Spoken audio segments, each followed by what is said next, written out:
Bonjour et bienvenue sur Spiritualité 360. Ici, nous explorons l'invisible avec lucidité. Et aujourd'hui, nous allons aborder ce que peu de gens osent vraiment regarder. Les faux guides et la lumière qui égare. Faux guides, faux maîtres, qui sont-ils vraiment dans la quête spirituelle contemporaine?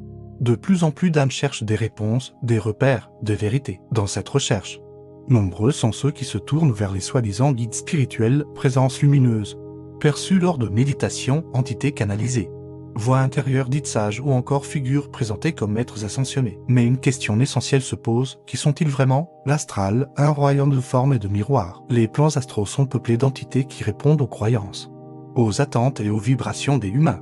Dans ce royaume de l'illusion, tout peut être reproduit, imité, travesti. C'est un lieu où la pensée crée la forme et où la croyance nourrit l'existence. Ainsi, de nombreuses entités se présentent sous forme de guides de lumière, anciens sages, maîtres galactiques ou autres figures spirituelles archétypales. Mais ce sont souvent des constructions du bas ou du moyen astral, capables de capter les attentes vibratoires d'un individu et de s'y adapter pour créer un lien. La flatterie vibratoire, le poison enrobé de miel. Ces faux guides ne se présentent pas en ennemis, bien au contraire. Ils flattent l'ego spirituel, renforcent le sentiment d'être élu, de recevoir une mission, d'être choisi. Leur discours est souvent doux, lumineux, enveloppant. Et pourtant, quelque chose résonne de façon artificielle. Ils donnent 90 ou 95% de vérité, mais glissent subrepticement 5% de programmation astrale qui suffit à enfermer le canal dans une boucle vibratoire. Ce petit pourcentage contient souvent une idée de supériorité, un sentiment de mission exclusive, une orientation vers l'attente d'un avenir salvateur plutôt que l'ancrage présent, ou une invitation à se connecter sans cesse à l'entité, renforçant ainsi la dépendance énergétique. L'ego spirituel, la porte d'entrée.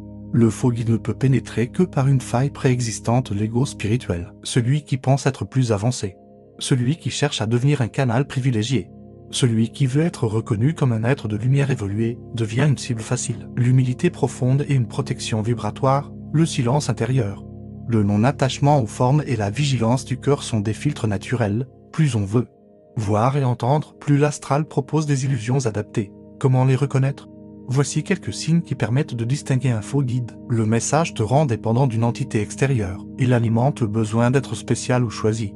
Il entretient un sentiment d'urgence, de mission impérative ou de catastrophe imminente. Il ne te ramène jamais pleinement à toi, dans l'instant présent.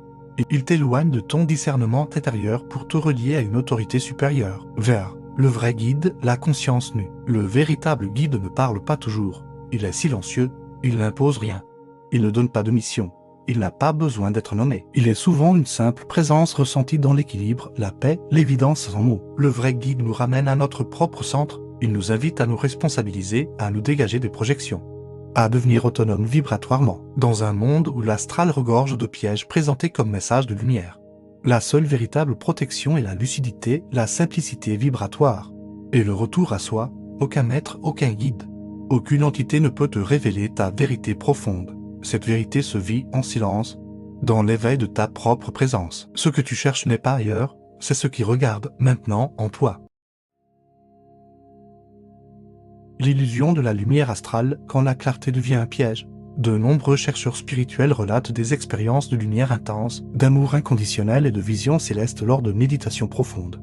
Rêves lucides ou sorties astrales. Ces expériences marquent, bouleversent, transforment. Pourtant, une question cruciale s'impose, cette lumière est-elle la vraie? L'astral sait briller. Le plan astral n'est pas seulement un lieu d'ombre, de désir et d'illusion.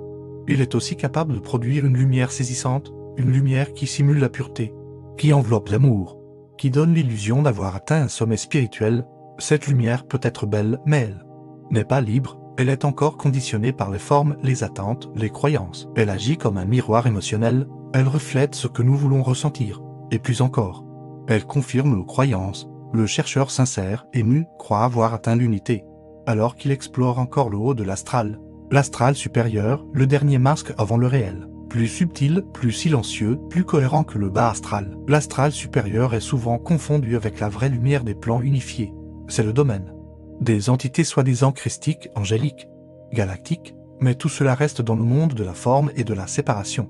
Même si l'expérience semble profonde, elle reste reliée à une identité, à un ressenti subjectif. Tant que la lumière est perçue comme extérieure, tant qu'elle vient à nous, elle n'est pas encore l'absolu, elle est encore projection. Les signes de l'illusion lumineuse. Voici quelques indices révélateurs, la lumière perçue te bouleverse émotionnellement. Mais ne t'ancre pas durablement. Elle t'éloigne du silence intérieur. Elle nourrit un sentiment d'acception, de mission céleste. Elle maintient l'idée d'une séparation entre toi et la source. Le vrai éveil ne donne rien à voir. Il dissout. Il éteint le théâtre. Il ne t'emplit pas mais, il te vide complètement. Et dans ce vide est la présence. Traverser la lumière pour rencontrer le réel. La lumière astrale est une étape et une étape. Elle peut être belle. Mais elle est aussi un test. Es-tu prêt à abandonner même cela? Es-tu prêt à ne rien retenir? Même ce qui semble divin? Car la vraie lumière ne brille pas, elle est. Elle ne t'impressionne pas. Elle te rend simple. Elle ne te donne aucun rôle, elle t'arrache à tout. L'illusion la plus subtile n'est pas l'ombre, c'est la lumière qui veut être vue. C'est elle qui caresse l'ego, qui rassure, qui promet. Mais la conscience nue. La présence au-delà de tout nom ne promet rien. Elle est là, silencieuse, constante, sans image, sans effet. Elle ne cherche pas à convaincre, elle attend que tu la reconnaisses. Sans couleur ni visage, c'est là que le vrai basculement commence, quand même la lumière devient silence. Voilà, ça sera tout pour aujourd'hui. Merci à vous d'avoir regardé cette vidéo et surtout, si cette vérité résonne en toi, abonne-toi à Spiritualité 360 et partage cette vidéo pour dissiper les illusions et aider les consciences à revenir à la source.